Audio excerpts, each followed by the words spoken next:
Psst, let me let you in on a little secret. GTA 6 was already behind schedule before you ever saw the first trailer. And I don't mean the delays you know about, not fall of 2025 that got skipped over to May, and not May now that we're waiting all the way till November. I mean a hidden one, a one nobody ever announced. And the proof slipped out on a podcast, and almost everybody didn't even take notice of it. Take Two CEO Strauss Zelnick said that GTA 6 is 18 months behind schedule. And that number is the interesting story because publicly, we only know about 12 to 14 months. We know about the fall 2025 date pushed to May, and then May was pushed to November. But if you add it up, it's only 12 to 14 months. And Zelnick said 18. That missing 4 to 6 months, that's a delay that happened even before trailer one dropped, before the public knew there was any delay at all.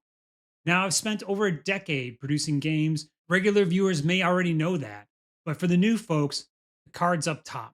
And normally, when a producer hears that another video game team is 18 months behind, they have a coronary. But in GTA 6's case, it might actually be good for the game. So let me show you why.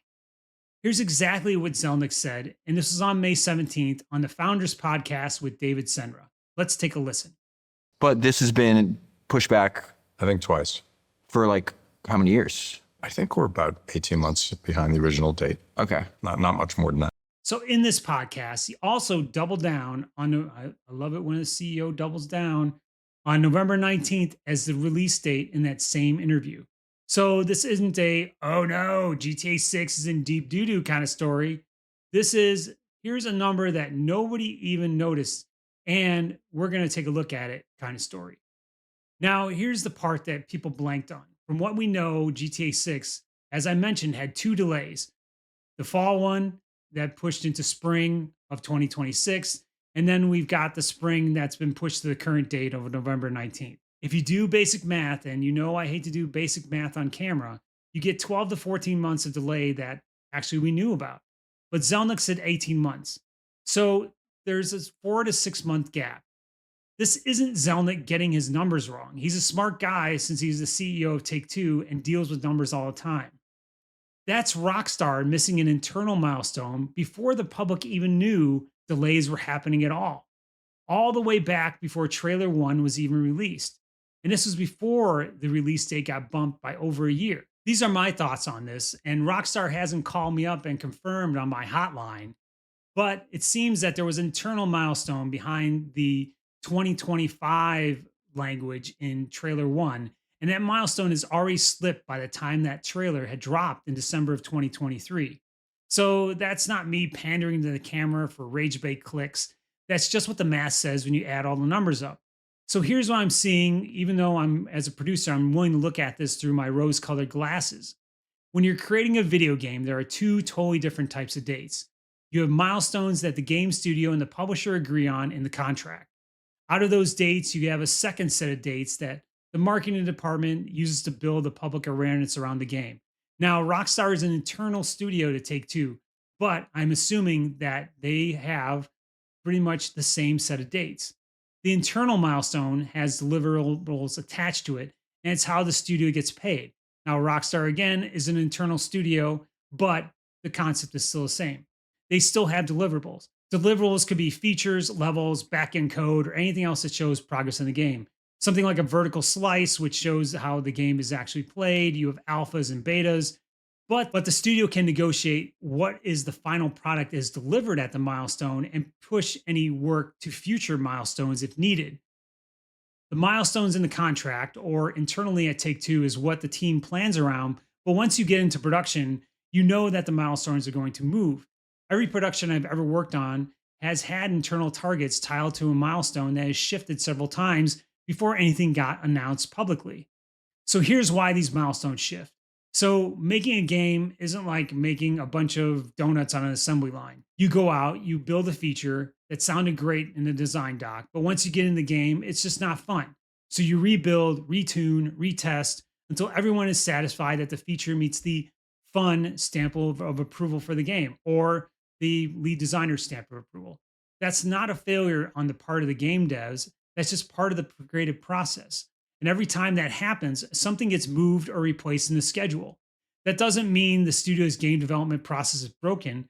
That's what planning looks like when you're trying to build a complicated game that takes several years to get to market. Now, when your publisher releases a date to the world when it's out there, it's different. That equates to a promise. That's a date you tell investors, retailers, marketing partners, and that's the date the whole video game hype cycle locks around. You don't say that date out loud until you actually believe you're going to hit it. As I mentioned, when people hear a project is 18 months behind, they're saying, "What in the wide, wide world of sports is going on here?" What probably happened was that Rockstar's list of what features would be ready by what milestone is actually moved around.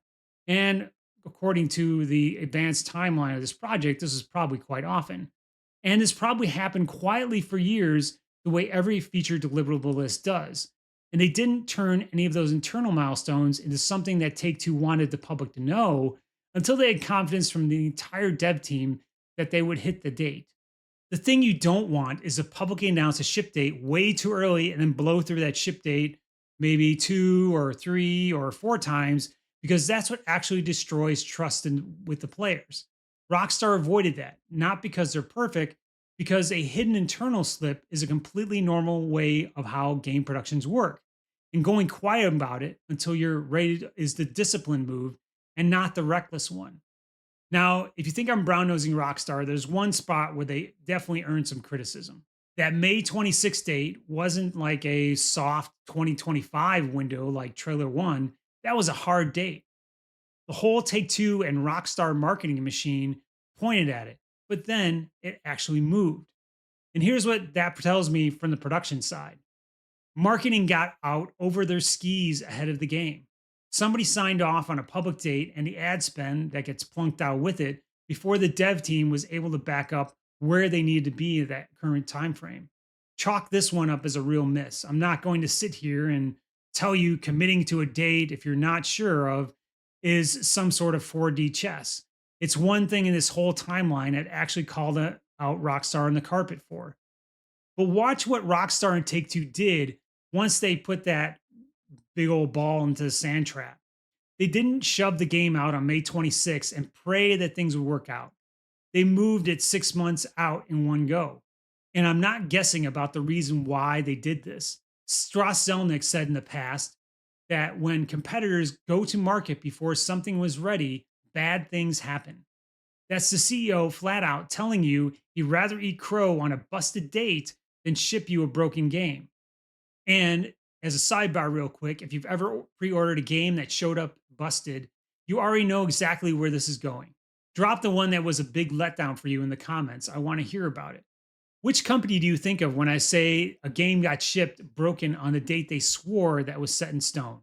For me, it's CD Projekt Red with Cyberpunk 2077. That game was in full production for 4 to 5 years, and they rushed to hit that almighty shelf date. And it launched, it's horribly broken.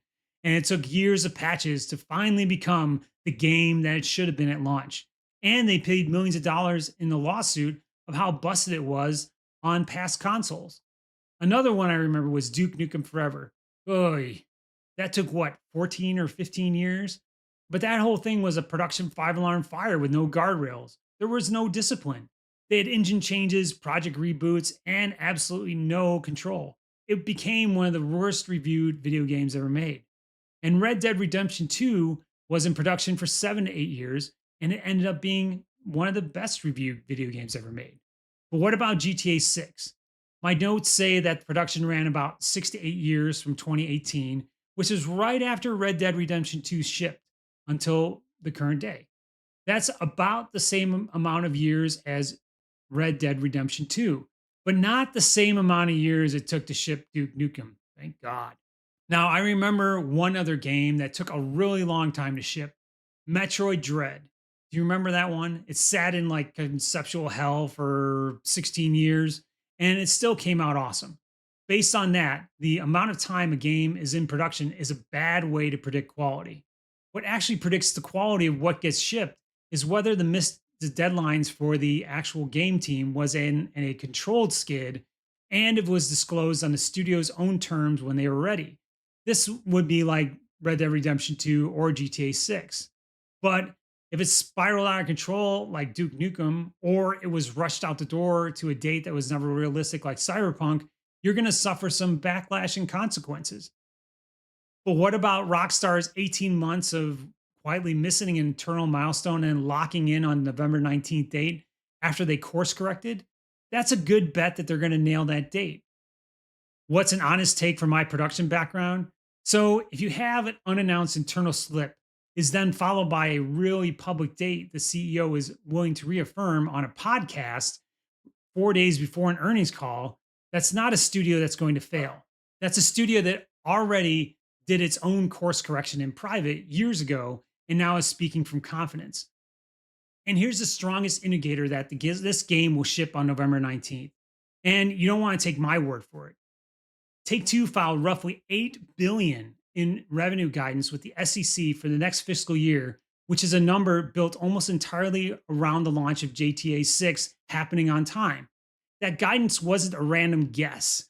It's a promise to Wall Street and Take Two investors. You do not bet your company's biggest year in history on a game that isn't going to ship on time with the quality that GTA fans expect. You make that bet when you're confident you've got a finished, polished, blow your socks off game already in the can. All right, let's make this clear. GTA 6 wasn't secretly falling apart. It was just quietly missing an internal milestone that nobody with Rockstar or Take Two ever heard of. And basically, that's almost the same thing every kind of long video game production does. If this insight is interesting to you from a producer's perspective, please subscribe. I do this every week. And if you want the deeper story on why a 12-year development timeline actually doesn't mean 12 years of building, I broke down that whole timeline in one of the first videos I did. And it's an excellent companion video as this one. You can snuggle with it at night. And the card's in the upper right. In the comments, let me know, does knowing that there was a hidden pre-trailer 1 delay change how you feel about the date of November 19th? Does it change your confidence in Rockstar hitting that date? Let me know. And thanks for watching. I really appreciate it. And I'll see you in the next one.